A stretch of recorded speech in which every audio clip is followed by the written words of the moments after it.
mo.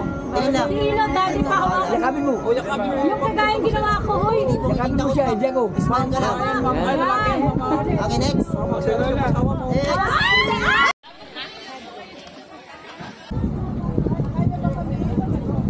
So yan mga Coffee Mates. Papasok Dito tayo sa Lindig. Yan, dyan tayo papasok papunta ng Baluarte. Yun. Malapit lang mga Coffee Mates. Tapos kakanan tayo dito. Ayan. Ito na mga tiger. Ito na ang Baluarte. Welcome to Baluarte. Locos. Lang tayo ng parking. Medyo maraming ano pa rin. Turista. Sabay Sabado ba yun? Pagkababa namin ay dumiretso na kami agad sa bilihan ng ticket. Medyo mahaba-haba pa rin ang pila kahit medyo tinanghali na kami. By the way guys, eto pala ang mga packages sa pagpasok sa Baluarte Zoo.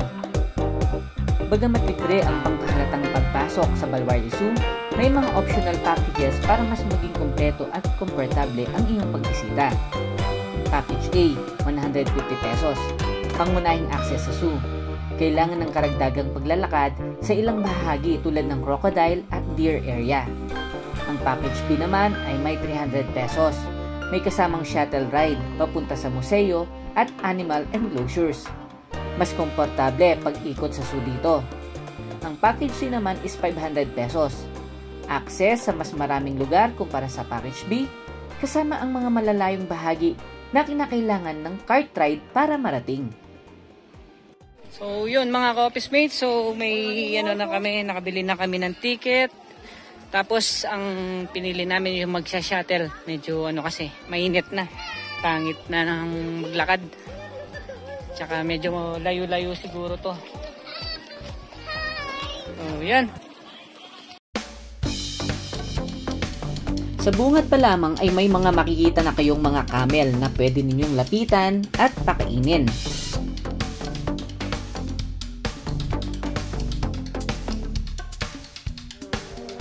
Pwede rin kayong magpa-picture dito while waiting sa shuttle ninyo. Bukod pala sa camel, meron ring mga usa sa paligid. Pati na rin itong mga ostrich. So, nag-start na ng aming pamamasyal at ang una naming nadaanan, ang mga dinosaur na may sign ng Baluarte. Medyo may kainitan kaya tama ang naging desisyon namin na mag-shuttle package na lang. Malayo rin kasi ang mga attraction dito. So kung may mga kasama kayong bata at saka matatanda, we suggest na mag-shuttle na lang rin kayo. Bale, ang unang destination namin ay itong Safari Gallery. Ang Safari Gallery ay isang mini museo na matatagpuan sa loob ng Baluarte Zoo sa Bigan. Dito mo makikita ang mga preserved na hayop at mga personal na gamit mula sa safari hunting trips ni dating Governor Chavit Singson sa iba't ibang panig ng mundo. So ano-ano yung mga makikita nyong mga hayop dito sa loob ng gallery?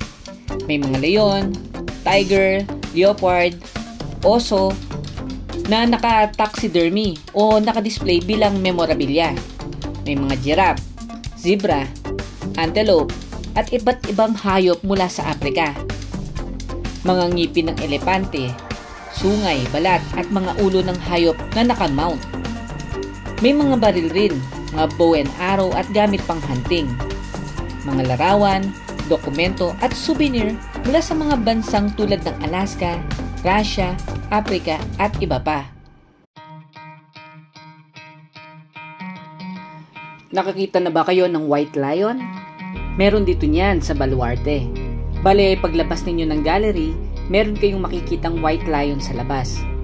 Pwede kayong pumila dito para makapagpa-picture. So yan mga Coffee Mates. So after dun sa pinaka museum nila, yan, waiting uli kami ng ng shuttle sa next stop namin. So yan. So guys, next stop na kami. Medyo may kalayuan talaga ang mga lugar dito. Ang Baluarte Zoo kasi ay may sukat na humigit kumulang 100 hektarya. So napakalaki ngayon mga ka-office mates. So habang nasa biyahe kami, may mga iba't ibang mga hayop kaming nadaanan. Isa na riyan ang zebra. Medyo kakaunti nga lang pero okay na rin sa mga first time na tulad namin na makakita nito. May mga makikita rin kayong mga lokal na usa dito na halos nakakalat rin sa buong lugar. Parrot. Scarlet parrot to, parrot. Hello. Hello. Hello. Pangit, pangit. Pangit. Pagdating sa next stop namin, dito naman ay may nakita kaming snow tiger. Kanina white lion, ngayon white tiger naman mga ka-office mates. Pwede rin kayong mag-picture dito. Medyo ingat-ingat lang dahil mga wild ang mga ito. Sinubukan ko ring pumasok sa loob at doon ko nakita ang mga iba't ibang mga tiger pa sa mga kulungan.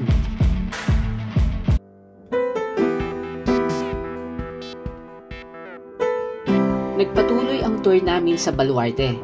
May kainitan nga lang mga ka-office mates. Nasa around 1 PM na kasi that time.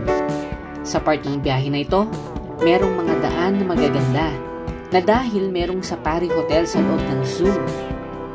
Meron din part para sa mga crocodile. Pero ang next destination namin ay itong mga giraffe na talagang nakaka-excite makita. Siyempre, first time rin namin makakita ng mga ganito. Isa pa pala sa nakakatuwa sa mismong parkingan ay nagkalat ng mga usa. Maamo pala ang mga ito mga ka-office mates at pwede mo rin silang pakainin.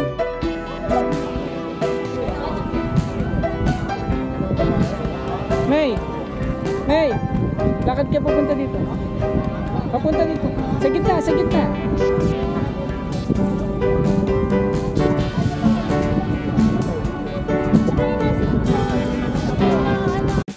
So bali pumila na kami para makapagpa-picture sa giraffe.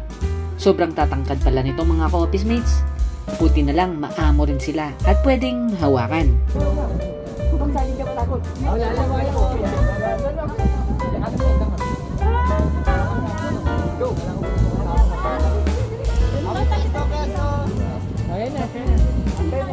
Lapit po, lapit.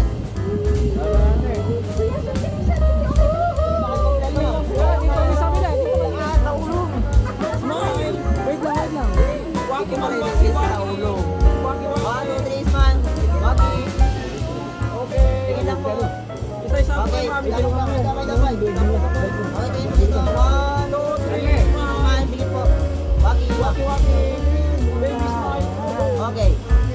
Gusto magsulo, pwede po. Maraming mo na to. Okay, tingin lang dito. Excuse. 1, 2, 3, smile. Pila po. Okay, next. 1, 2, 3,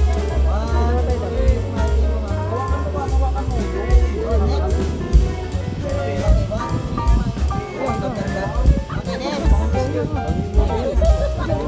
1, 2, 3, smile. Okay, next. Akbayan mo. Tingin lang. Tingin lang, daddy pa ako. Yakapin mo. Yung kagaya ginawa ko, hoy. Yakapin mo siya. Diego, smile ka lang. Okay, next. Tingin lang, tingin lang, tingin lang, tingin lang. Okay, medyo mga. Okay, kuha, kuha.